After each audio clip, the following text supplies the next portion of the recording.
अल्हम्दुलिल्लाह या अल्लाह अस्सलातु वस्सलामु अलैका या रसूलल्लाह अम्मा बाद फ़अऊज़ु बिल्लाहि मिनश शैतानिर रजीम बिस्मिल्लाहिर रहमानिर रहीम वअम्मा बिनिअमति रब्बिका फ़हद्दिस सदक़ल्लाहुल अज़ीम। जितने भी लोग आज यहाँ पर मौजूद हैं और जितने मेरे भाई लोग जो जुलूस में मौजूद थे, ये तो बात अलग है जो कहा जाता है महबूब की महफिल महबूब सजाते हैं, आते हैं वही जिन्हें सरकार बनाते हैं।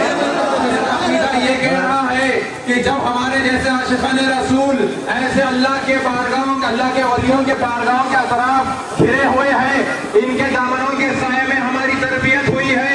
जब हमारे पास अहले सुन्नत वल जमात के जो उलमा ने हमारी रहबरी की है, फिर साहिब सज्जादगान ने जो हमारी रहबरी की है, ये सबके रहबरी मिलने के बाद, हमें तालीमात मिलने के बाद हमारे अंदर जो इश्क जगा, हमारे अंदर जो इश्क जगा, हमारे अंदर जो मोहब्बत जगी, इस मोहब्बत को तराशने वाली नाम का ज़ात का नाम जिसको ज़माना आला हज़रत के नाम से जानता है, आपने इस मोहब्बत को तराश कर हमें दे दिया, औलिया ने उनका सदका दे दिया, रहबरों ने अपना काम कर दिया। मत भूलो ये तमाम चीजें क्या है, ये तमाम चीजें वो नेमतें हैं जो अल्लाह रब्बुल इज्जत ने हमें दी है।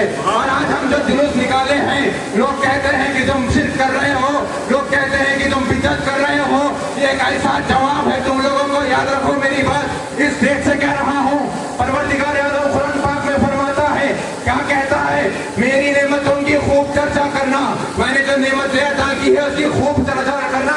अगर बारिश पड़ रही है तो वो नेमत है, अगर आज हम फातिहा के बिरयानियां खा रहे हैं तो वो नेमत है, अगर हम कुंडे खा रहे हैं तो वो नेमत है, अगर हम शरबत पी रहे हैं तो वो नेमत है, अगर हमारे घर में दस्तरे सज रहे हैं वो नेमत है। बाबा ये नेमत सरकार ने हमें दे दिया, ये सारी चीजें सरकार ने हमें दे दी। अब मेरी बात याद रखो, जो चीज हमने की है, ये जो चल रहा है, इसको लोग शिर्क और बिदअत कहने वालों, मेरा जवाब सुनते हुए चलो। असली अल्लाह ताला के बताए हुए हुक्म पर हम अमल कर रहे हैं, 5 वक्त की नमाज भी पढ़ रहे हैं, कुरान पाक की तिलावत भी कर रहे हैं, और जो नेमतें परवरदिगार आलम ने हमें दी है, हमने उसकी खूब चर्चा की है। ये जुलूस निकालना ये चर्चा है, ये जुलूस निकालना, ये जलसे सजाना, ये मिलाद के स्टेज सजाना, ये तमाम महफिलें करना क्या है? ये चर्चा नहीं तो क्या है? बतलाओ मुझे आज की तारीख में।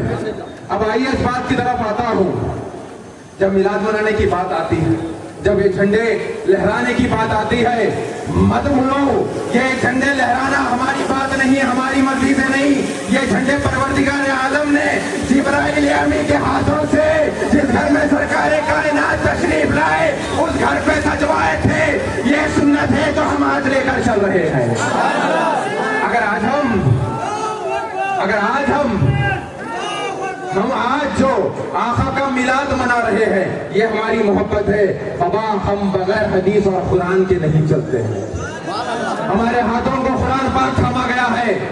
ये नेमतें जो मिली है हमको, अगर हमारे आका ना होते, अगर हमारे आका ना देते, अगर आका की रजामंदी ना रहती तो क्या हमें कुरान मिलता? मत बोलो ये तमाम नेमतें जिसको आज समाना कुरान के नाम से जानता है, नमाज के नाम से जानता है, रोजे के नाम से जानता है, सुन्नतों के नाम से जानता है, उम्रे के नाम से जानता है, हज के नाम से जानता है, ज़कात के नाम से जानता है। बाबा ये तमाम नेमतें हैं जिसकी चर्चा हम कर रहे हैं। और आज जो तुम ईद उल जुहा के दिन गले मिलते हो, ईद उल फितर के दिन गले मिलते हो, ये तमाम ईदें जो हम मना रहे हैं, ये ईदों की ईद मिलाद है। अगर ये ईद ना होती तो कोई ईद नहीं रहती है।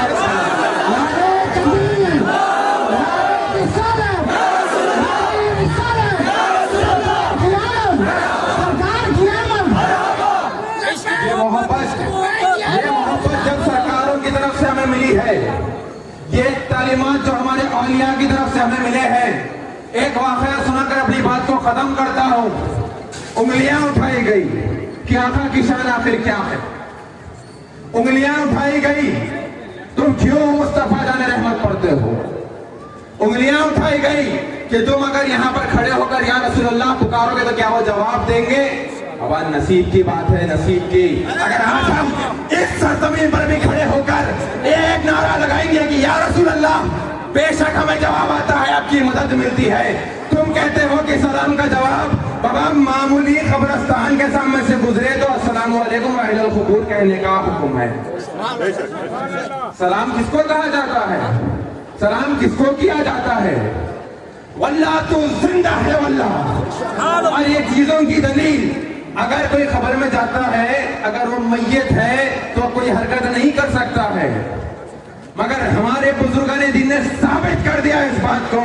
जब इमाम रफाई पहुंचे आका के रोजे पर, आपने कहा या रसूल अल्लाह, अब तक मैं अपनी रूह को आपकी बारगाह में हाजिरी की खातिर भेजा करता था, आज आपका शहजादा खुद चल के आया है, मैं आपकी दस्तबोसी करना चाहता हूँ। वहाँ पर मौजूद 90,000 लोगों का मजमा देख रहा था। एक रिवायत में मिलता है कि कई लाखों का मजमा देख रहा था। क्या देखने को मिला? जवाब हमारे इमामों ने दे दिया, ये हरकत करके दिखा दी कि जो करामात आज भी चल रही है। जैसे इमाम रफाई फरमाते हैं, या रसूल अल्लाह, मैं आपका दस्त मुबारक छूना चाहता हूँ।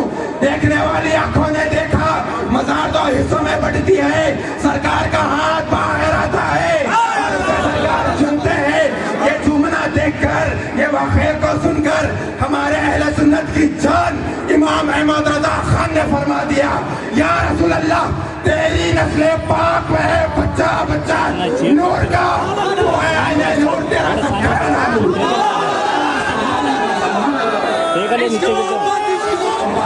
की तरफ लेकर चलूं। आखिरी बात सुनाकर अपनी तकरीर को खत्म करता हूँ। आखिरी वाक़या सुनाकर अपनी तकरीर को खत्म करता हूँ कि देखें, आका के मिलाद की जब बात आई थी, वो वक्त क्या मामले पेश आए, वो सब तो आप इस दिनों के महफिल में सुने होंगे, मगर एक वाक़या ऐसा याद आया है, सुनाकर यहाँ से रुखसत होगा मेरे भाई। याद रखो, हमारे आका रहमतुल लिल आलमीन, तमाम आलम की रहमत है। आका है तो सब कुछ है, ना तो कुछ नहीं। ये कायनात बनाई गई मुस्तफा के वास्ते, हमको पैदा किया गया मुस्तफा के वास्ते, हमको जिंदा किया गया मुस्तफा की गुलामी के वास्ते। हबीब यमनी अपनी बेटी के एक इलाज के लिए आप ढूंढ रहे थे एक हकीम को, 11 साल तक ढूंढने लगे तो आपको कोई एक हकीम नहीं मिला। आपने तमाम हकीमों के पास गए, आपकी बेटी को फारिश का अटैक था, एक जिंदा लाश की जैसे अपनी बिस्तर पर पड़ी रहती थी। आप जब तक दाखिल इस्लाम नहीं हुए थे, आप हबीब यमनी यमन से निकलकर पहुंचे सरकार के शहर की तरफ और आकर ढूंढने लगे कि आखिर कोई यहाँ पर हकीम है। तो लोगों ने कहा यहाँ पर कोई हकीम तो नहीं है, मगर एक ऐसे शख्स है जो कह रहे हैं कि वो अल्लाह के आखिरी नबी है, वो कह रहे हैं कि वो रसूल है। और देखने को ये मिल रहा है कि वो जिसके सर पे हाथ रख रहे हैं उसे शिफा मिल रही है, उनके आवाजों से चलकर उनकी खुशबू से किसी को शिफा मिल रही है, वो इनके साथ रह रहा है उनकी सादगी के साथ देखकर उनको शिफा मिल रही है। जैसे ये देखने लगे तो हबीब यमनी को बेचैनी हुई और जाकर कहने लगे, आप ढूंढते ढूंढते पहुंचे रसूल कायनात के घर पर और कहने लगे, रात का वक्त था, मैंने सुना है कि आप अल्लाह के आखिरी नबी हैं। और लोग कहने लगे कि वो जो अल्लाह के आखिरी नबी अपने आप को कह रहे हैं ना, वो सबको अच्छी तरीके से जानते हैं और सामने वाले को देखकर उसके हाले दिल समझ जाते हैं। यूं ही नहीं कहा गया, हाले दिल किसको सुनाए, या रसूलल्लाह आपके होते हो। जब हम सरकार को पुकारते हैं तो तुम कहते हो कि सरकार को तुम कैसे पुकार सकते हो, ये तुम्हारी बदबख्ती है, तुम हुदूद वाले हो, आखा नूर वाले हैं, तुम इंसान हो, वो सैयदुल बशर है, तुम कुछ हो, वो सब कुछ है। जब आखा के पास हबीब यमनी पहुंचकर आप दिमाग में सोच लिए थे कि मैं 2 शर्तें रखूंगा, अगर आखा वाकई में अल्लाह के नबी है और वाकई रसूल है तो वो समझ जाएंगे और मैं उनको नबी मान लूंगा।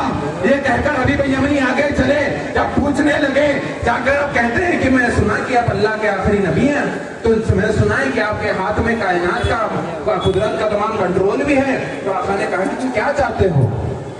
आका ने कहा तुम क्या चाहते हो? तो ये कहने लगे कि वो जो चांद देख रहे हैं आप, अगर वाकई कुदरत आपके कंट्रोल में है तो उस चांद के साथ कुछ करके दिखाइए।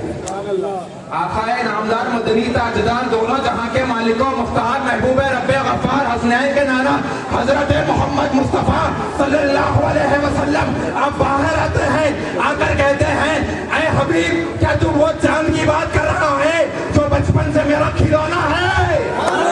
तू वो चांद की बात कर रहा है जो मुझे मुस्कुराने दिखाने की खातिर आकर कुछ खेल अदब करता था, तो वो चांद की बात कर रहा है जो मेरे उंगलियों का नाश्ता है। आका दिखाते हैं अपना दस्त मुबारक हवा में, एक इशारा करते हैं, आका ने कर दिया उंगली का इशारा, चांद भी तो टुकड़ा हुआ, कुर्बान हो गया।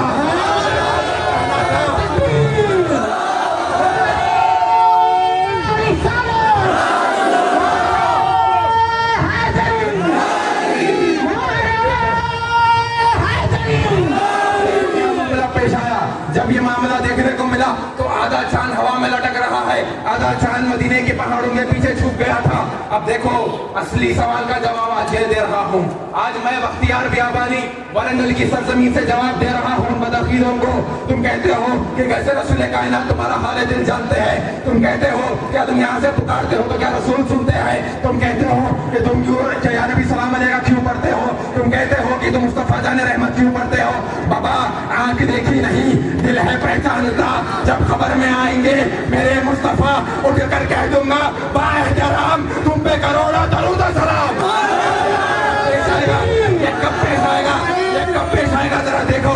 आखिरी बात की तरफ ला रहा हूँ, हजरत तवज्जो फरमाए, हजरत तवज्जो फरमाए। वो लोग कहते हैं ना आका हमारे दिल की बात नहीं सुनते, वो लोग कहते हैं ना आका कैसे शिफा देते हैं, वो लोग कहते हैं ना कि आका तुम्हें कैसे सुनते हैं, वो लोग कहते हैं ना आका को गुजर के 1500 बरस हो गए वो कैसे सुनेंगे।